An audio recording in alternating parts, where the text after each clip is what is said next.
मुझे उत्तर देना पड़ेगा। उन्होंने कहा कि वो राजा क्या है, जो राजा जिससे भय से लोग डरे ना, वो राजा क्या है जिसको खुश हो जाए तो कुछ भी दे दे। और वो कल्याण सिंह जी ने इस तरह के उद्घोष मुख्यमंत्री रहते हुए उस भाजपा सरकार के कई बार उत्तर प्रदेश के अंदर किए थे, इसलिए हमें नसीहत ना दें।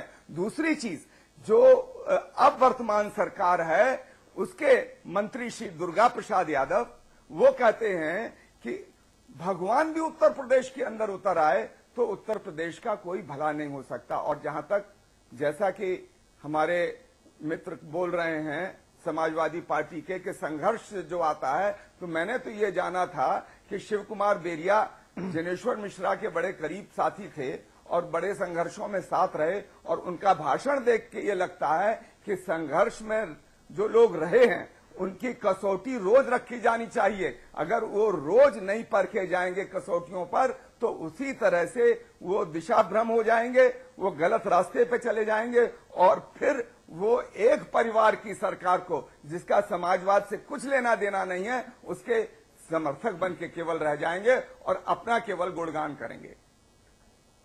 अमिताभ जी,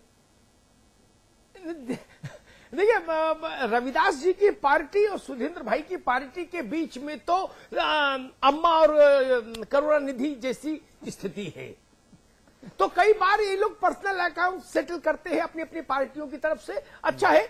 लेकिन मैं तो मूल बात जानता हूं कि जनता कहां पर खड़ी होकर सोच रही है, उसके थोड़े से नब्ज पे हाथ रखने की कोशिश करता हूं। मैंने जिसको कहा उस बात को फिर उस पर कायम हूं, सिंगल विंडो आतंक और मल्टी विंडो आतंक, मल्टी विंडो टेरर और सिंगल विंडो टेरर, यह है फर्क।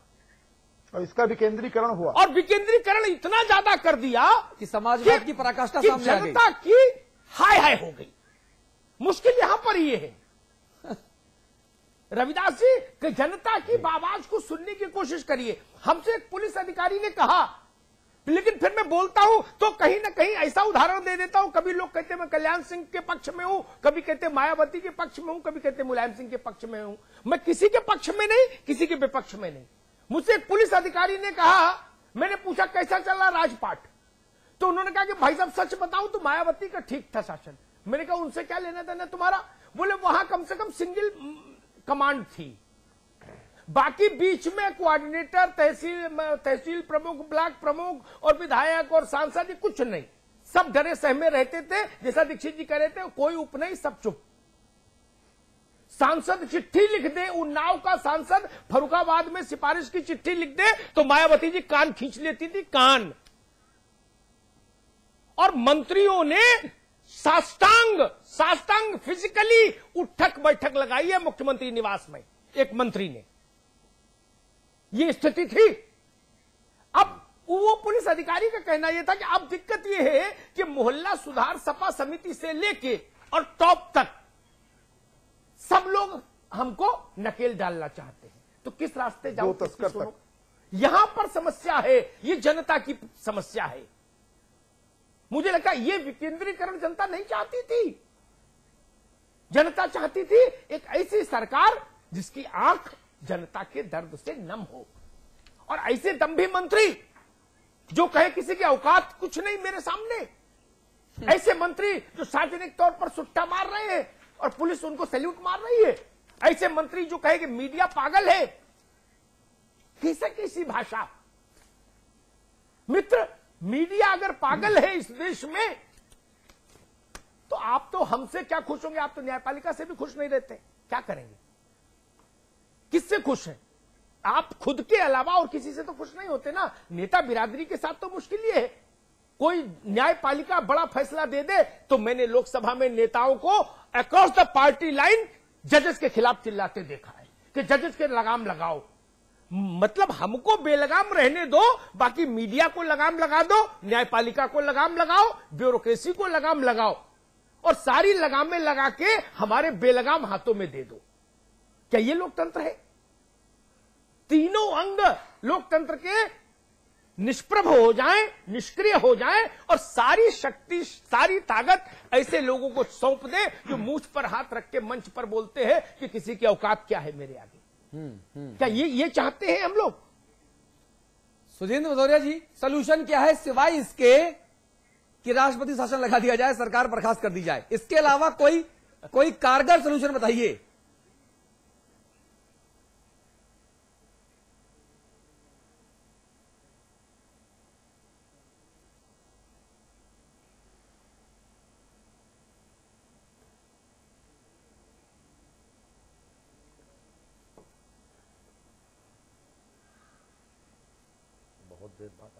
देखिए, ये तो संविधान के अंदर आप जानते हैं, पहले भी जब कांग्रेस की उस प्रधानमंत्री श्री जवाहरलाल नेहरू थे तो ईएमएस नंबूदरीपाद जैसे व्यक्ति की सरकार को बर्खास्त किया गया और राजस्थान में भी सरकार को बर्खास्त किया गया।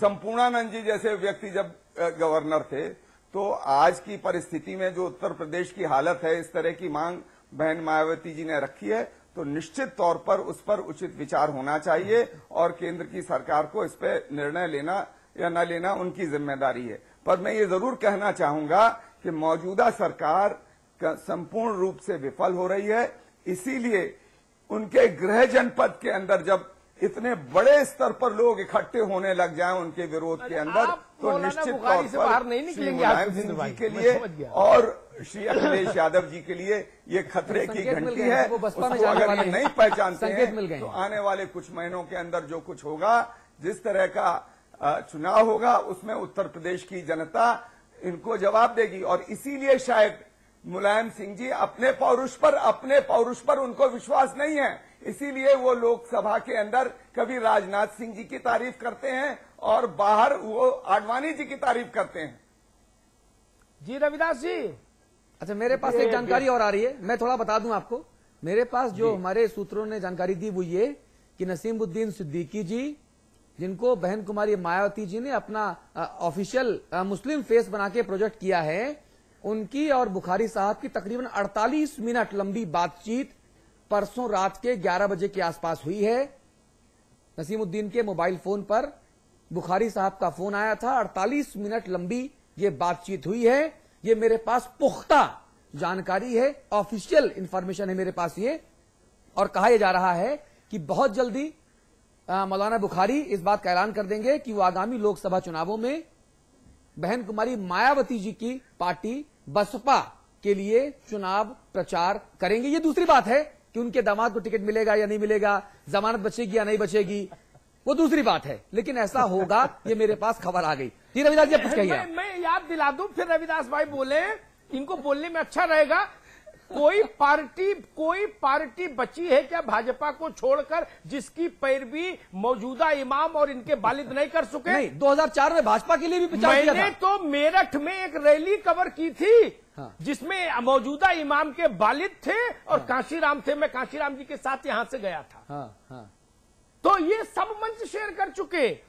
अब फिर वापस बसपा को कर देंगे तो भी क्या फर्क पड़ता है? 2004 में इन्होंने अटल बिहारी वाजपेयी जी को इस देश का सबसे बड़ा नेता बताते हुए भाजपा के समर्थन में वोट भी मांगे थे। दीक्षित जी, सही कह रहा हूं क्या मैं? जी सही है जी। तब भी आपने उनके साथ गलवैयां की, बाद में निकाल बाहर किया। कल्याण सिंह के साथ भी यही किया आपने। रविदास जी क्या कहेंगे? चलिए बताइए, संक्षेप में लास्ट कमेंट है आपका। हाँ, लेकिन विषयांतर हो रहा है। 23 तारीख को आज जो है वो 13 महीने में जो समाजवादी पार्टी की प्रदेश की सरकार ने जनता के लिए विकास के काम किए हैं, योजनाएं लागू करी हैं, उनको लाभ आम जो आदमी है वहां पहुंचे। जो समाज के सबसे पिछड़ा व्यक्ति है उसके चेहरे पर मुस्कान आए। जो सबसे पिछड़ा आदमी है, झोपड़ी में रहता है, भाई साहब, नाले के किनारे पे रहता है, 5-5 साल की बच्चियों से बलात्कार हो रहे हैं, पुलिस कप्तान के बंगले और डीएम के बंगले के अंदर घुस के अपराधी मर्डर कर रहे हैं, अदालत परिसरों के, अरे सुनिए, अदालतों के परिसरों के भीतर गोलीबारी करके अपराधियों को छुड़ाए ले जा रहे हैं। एक के बाद एक जंगल राज की हालात बने हुए हैं और आप मुस्कान लाने की बात कहते हैं। अरे भैया, आंसू दे दो लेकिन सुरक्षा तो दे दो, जान तो बचा दो। आप अपना कमेंट आखिरी बात में कह दीजिएगा। हमारा जो बात यह है कि हम ये चाहते हैं कि जो नाले पर रहते हैं, झोपड़ी में रहते हैं, झुग्गी में रहते हैं, जिनके घर में सदियों से अंधेरा है, वो मंत्रियों के महलों में जाके रहें, उनके घर में मंत्रियों के महलों में जाके रहें, चाहते हैं आप? जी, अरे वो किसी एक मंत्री का नाम बताइए जो ऐसे लोगों को अपने घर ले गया और रोटी खिलाई हो, प्यार से बोला भैया रोटी खा लो आज। बस आप जो हैं, हम अपनी बात कह रहे हैं। नहीं आप, मेरे घर अरे में आपकी बात भी आवाम के लिए है ना, तो मैं तो आवाम हूँ। हम ये कह तो रहे मैं हैं, आपकी बात से इत्तेफाक कैसे रखूं? इतने सारे मंत्री, आप एक मंत्री का नाम बताइए जो मुझे कहे कि साहब मैं आज मंदिर गया था, मंदिर के सामने एक भूखी बुढ़िया और उसकी बेटी थी, मैं हाथ पकड़ के घर लेकर आया, खाना खिलाया। मुस्कान और ये भला और परोपकार, धर्म, ये तमाम बातें मैंने खूब पढ़ी किताबों में। नहीं पढ़ी आपने है। आज जो संकल्प दिवस था, आज इस बात का संकल्प करना था। गजब संकल्प लिया आपके नेताओं ने। ये संकल्प की मानगी है। एक आज 2-4 जगह जहां बताया आपने, 2-4 जगह नहीं, 1 दर्जन जगह है। और मंत्रिमंडल, मंत्रियों का व्यवहार, मंत्रियों का बयान, ये कलेक्टिव रिस्पॉन्सिबिलिटी होता है। आपकी बात समझ, हम ये नहीं कह रहे हैं कि जो आपने दिखाया है वो उचित नहीं था, लेकिन जो उसका उद्देश्य था कि आज इस बात का संकल्प लिया जाए कि हर गरीब, तो वो उद्देश्य पूरा हो गया। ये तो मैं पूछ रहा हूं आपसे, मेरा पहला सवाल था ये कि आपका उद्देश्य पूर्ण हो गया? हमने लखनऊ शहर में जो कार्यक्रम किया वहां उद्देश्य पूरा हुआ। पूरा यूपी लखनऊ भर नहीं है। रविदास जी कह रहे हैं लखनऊ में पूरा हो गया। दीक्षित जी, हमने रविदास जी समझ गया। नहीं, हमारी आपकी बात समझ गया। अब ये समय नहीं है दीक्षित जी, रविदास जी 8:56 हो रहे हैं, 9 बजे बाइंड अप करना है। 1 मिनट में कहना है, अमिताभ जी बहुत लंबा बोलेंगे।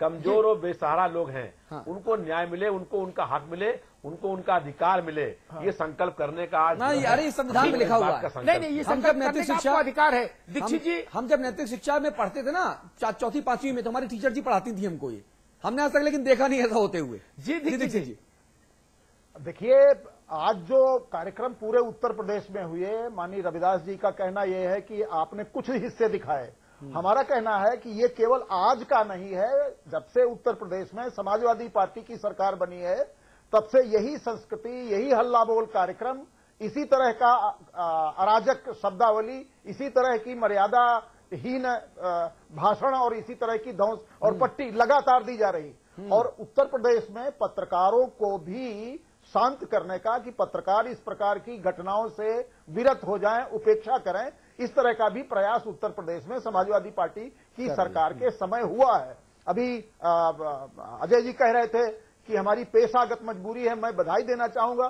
कोई पेशागत मजबूरी नहीं है। भारतीय संविधान ने हमको, आपको इस प्रकार की विसंगतियों के बारे में आम जनता तक ले जाने का अधिकार दिया है। मौलिक अधिकार है विचार अभिव्यक्ति की आजादी का, और इन मंत्रियों ने, इस पूरे कुनबे ने इस अधिकार को कुचलने का काम किया है। पत्रकारों को धौंस और पट्टी देकर इसकी जितनी निंदा की जाए उतनी कम है। और दूसरी बात यह कि पूरे उत्तर प्रदेश में जिस तरह का वायुमंडल बना रही समाजवादी पार्टी कि नहीं, अगर मुझसे नहीं आप ठीक होते तो हम पुलिस के माध्यम से ठीक करेंगे, पुलिस से नहीं ठीक होते तो हम कलेक्टर के माध्यम से ठीक करेंगे, इसका जवाब उत्तर प्रदेश की जनता देगी। और पत्रकार किसी भी सूरत में ये चाहती है उत्तर प्रदेश की सरकार की पत्रकार धौंस पट्टी में आवे, लेकिन आने वाले नहीं। आपने जो मूल विषय आज उठाया है कि संकल्प दिवस वाले दिन को पूरी तौर से धौंस पट्टी दिवस के रूप में समाजवादी पार्टी की सरकार ने आज मनाया है।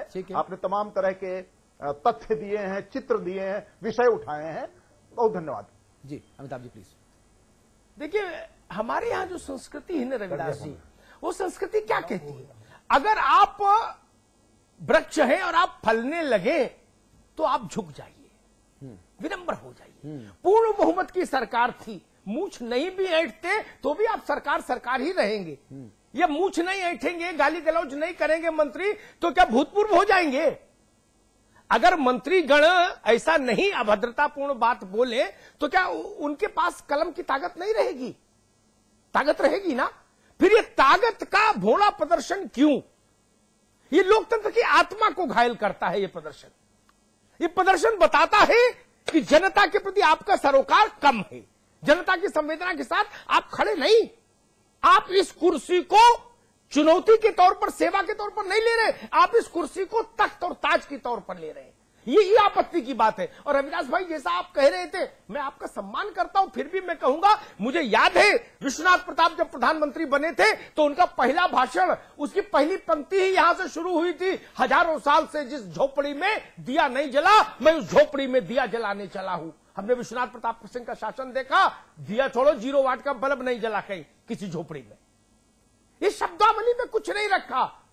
सबसे बड़ी बात, जनता जब आपके ऐसे चित्र देखती है तो वो भयाक्रांत होती है, उसको लगता है कि